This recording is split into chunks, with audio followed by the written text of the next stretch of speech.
Hi friends, இப்போ நம்ம என்ன பார்க்க போகிறோம்னா மேக்ஸில் இருக்கிற ஒரு சம் தான். சிம்பிள் இன்ட்ரெஸ்ட் அதில் இருக்கிற ஒரு சம் பார்க்க போகிறோம்.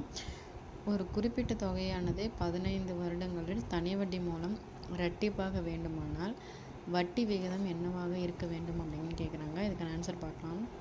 இதில் வந்து என்ன கொடுத்துருக்காங்க அப்படின்னா இயர் என் கொடுத்துருக்காங்க 15. அப்புறம் வந்து பார்த்திங்கன்னா மடங்கு கொடுத்துருக்காங்க 2, இரட்டிப்பாக அப்படின்னா 2 மடங்கு ப்ளஸ் இன்ட்ரெஸ்ட் வட்டி விகிதம் என்னன்னு கேட்குறாங்க. தனி வட்டி விகிதம் ஆர் என்னன்னு கேட்குறாங்க. இந்த மாதிரி என் மடங்கு கொடுத்துட்டு ஆர் வட்டி விகிதம் கேட்டாங்கன்னா அதுக்கு ஒரு ஃபார்முலா இருக்குது. ஆனால் இதில் அசல் இந்த மாதிரி எதுவுமே கொடுத்துருக்க மாட்டாங்க. ஸோ இதுக்கான ஃபார்முலா என்னென்னா n × r = m-1 × 100. இதுதான் இதுக்கான ஃபார்முலா. இந்த ஃபார்முலா ஞாபகம் வச்சுக்கோங்க.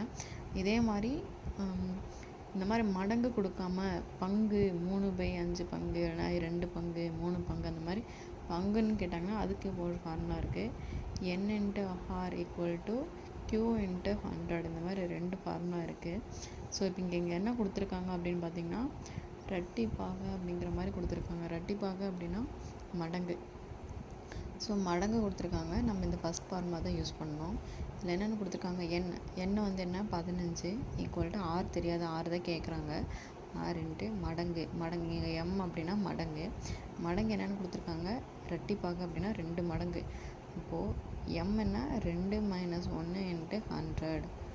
இப்போது 15 × r = 2ல் 1 போச்சுன்னா 1 × 100. இப்போ ஆர் வேணும் 100/15. இப்போ இது நம்மளுக்கு கேன்சல் பண்ணால் ஆன்சர் வந்துடும். அந்த 3 5 2 2 10 20/3.